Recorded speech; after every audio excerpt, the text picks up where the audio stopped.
اور ہم اکثر ان سڑکوں پہ دیکھتے ہیں تماشا لگا ہوتا ہے، غربا کی بیٹیاں اور بوڑھی مائیں اور بوڑھے بزرگ لائن میں کھڑے ہوتے ہیں، انہیں ٹائم 8 بجے کا دیا جاتا ہے اور نواب کا پتر 10 بجے خود آتا ہے اور سب سے پہلے وہ چائے لیتا ہے، پھر اخبار پڑھتا ہے، اور وہ باہر دھوپ میں کھڑے ہیں، اچانک لائٹ غائب ہوتی ہے تو وہ ملازم پہ برستا ہے کہ ابھی تک جنریٹر کیوں نہیں چلا، مجھے یہاں گرمی لگ رہی ہے، تجھے اے سی میں بھی گرمی لگ رہی ہے، اور جو باہر غریب اللہ کی مخلوق دھوپ میں مر رہی ہے وہ تمہیں نظر نہیں آئی؟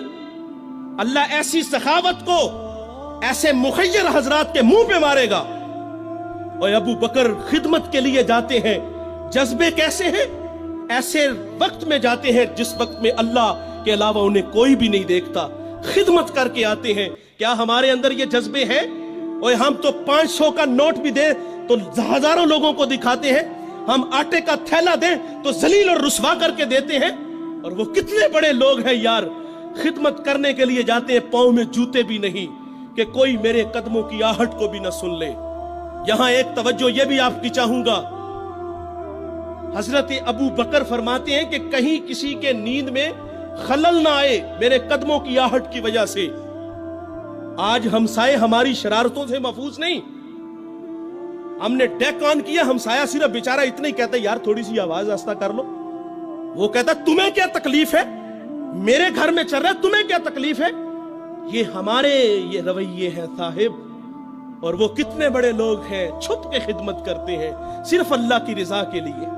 اور پھر جب حضرت سیدنا صدیق اکبر رضی اللہ تعالیٰ عنہ دنیا سے چلے گئے تو حضرت عمر جو 23 لاکھ مربع میل کا حاکم ہے، پھر وہ ڈیوٹی خود لیتے ہیں، خود اس کے گھر کے برتن دھوتے ہیں، اس کے گھر میں جھاڑو دیتے ہیں اور خود مشکیزیں بھر کے آتے ہیں۔ اللہ نے آپ کو اگر خدمت کا جذبہ دیا ہے، آپ خدمت کرنا چاہتے ہیں تو اس انداز سے کرو کہ دائیں سے دو بائیں کو خبر نہ ہو۔ تو یہ اخلاق ہے صاحب، اپنے اندر یہ اخلاق اپناؤ، اس کا صلہ ہے، ورنہ لاکھوں کروڑوں کی سخاوت خدا منہ پہ دے مارے گا۔ تو ایک زمانہ ہمارے اوپر ایسا گزرا ہے کہ لوگ ایک دوسرے کا احساس کرتے تھے۔ یہ بغداد کی کہانی ہے، ایک شخص صرف یہ دیکھنے کے لیے آتا ہے کہ یہ لوگ عزت کیوں اتنی زیادہ پا گئے ہیں۔ اس نے ایک ہوٹل سے کھانا کھایا، وہ مسلمان نہیں تھا، اور سامنے ٹیبل پہ ایک جوان بیٹھا تھا، وہ مسلمان ہے۔ اس نے محسوس کیا کہ اس کا تعلق ہمارے شہر سے نہیں ہے۔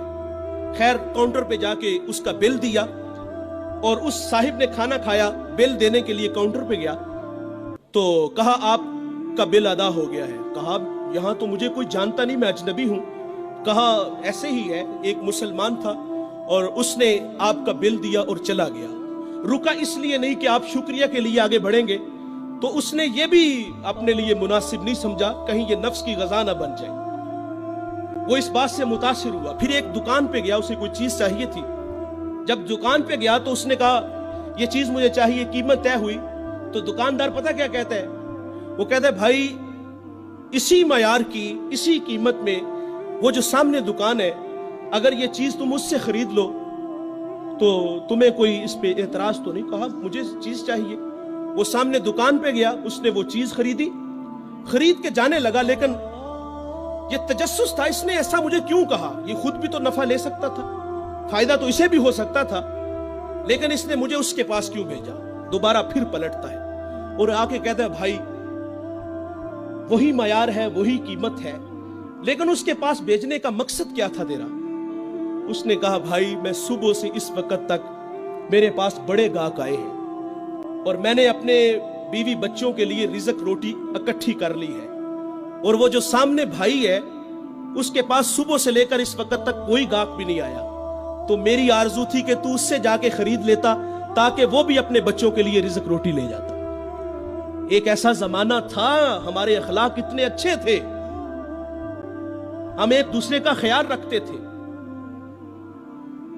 آج تو ذلیل کرتے ہیں۔ تو حضرت عمر رضی اللہ تعالیٰ عنہ کے پاس ایک مقدمہ آیا بڑا عجیب سا، ایک صاحب نے زمین خریدی اور ایک نے بیچی۔ جس نے زمین خریدی اس نے ہل چلایا تو اس سے خزانہ نکلا، اور وہ خزانہ لے کے جس سے خریدی ہے اس کے پاس آ گیا، اور آ کے کہتا ہے کہ بھائی میں نے زمین خریدی ہے، زمین کے پیسے دیے ہیں، اس خزانے کے پیسے نہیں دیے، یہ آپ مجھ سے لے لو۔ اور جس نے بیچی ہے وہ کہتا ہے بھائی یہ تمہارے مقدر، یہ میں نہیں لوں گا، یہ تمہارے ہی ہیں۔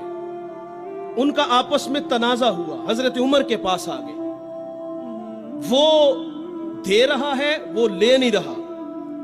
آج بھائی بھائی 1 انچ پہ ایک دوسرے کو قتل کر رہے ہیں، آج 1 انچ پہ بھائی جیونا مرنا ختم کر رہے ہیں اپنے بھائی سے، اپنی اولادوں کو بھی نصیحت کر کے جاتے کہ چچا کو منہ نہیں لگانا۔